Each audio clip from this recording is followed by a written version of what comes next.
چارواکي وایي چې دا مرکز د کاري بهیر د چټکتیا او سوداګرو ته د لا زیاتو اسانتیاو رامنځته کولو په موخه جوړ شوی دی. د اسلامي امارت ژمنه دا ده چې د سوداګرو ځان او مال خوندیتوب ترڅنګ د اسانتیاو په رامنځته کولو کې ګوټلي ګامونه واخلي.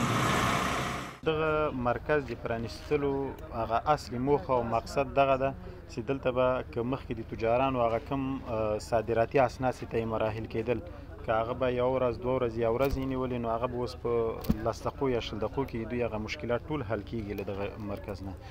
دقیق از وضعیت صادرات کشور 8 مرکز طی مراسم صادراتی را در 8 زون کشور که شامل 8 ولایت میشه که از کابل شروع است که زون مرکز است و تقریبا زون هرات است، زون قندهار است که ولایت قندهار است و پکتیاس، ننگرهار است، بلخ و قندوز و نیمروز است.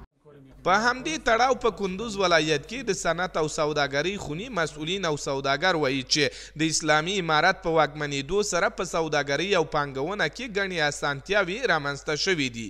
دوی باور لري چې د دغه مرکز په پرانیستې سره به سوداګرو ته د صادراتي اسنادو په برخه کې شته ستونزې په چټکۍ حل شي. این سهولت بسیار کلان بزرگ است.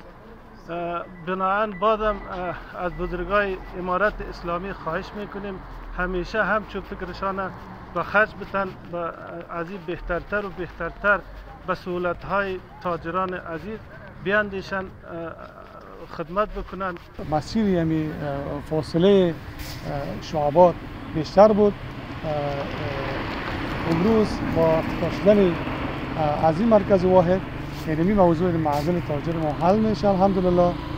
یاد مرکز په داسې حال کې د کندوز په شیرخان سوداګریز بندر کې پرانیستل شو چې سوداګرو تر دې وړاندې د صادراتي اسنادو د بشپړولو لپاره له ګڼو ستونزو سره مخ و. اوس به سوداګر وکولی شي خپل اسناد په لنډ وخت کې بشپړ کړي چې دا به د سوداګرۍ د ودې او اسانتیا لامل شي.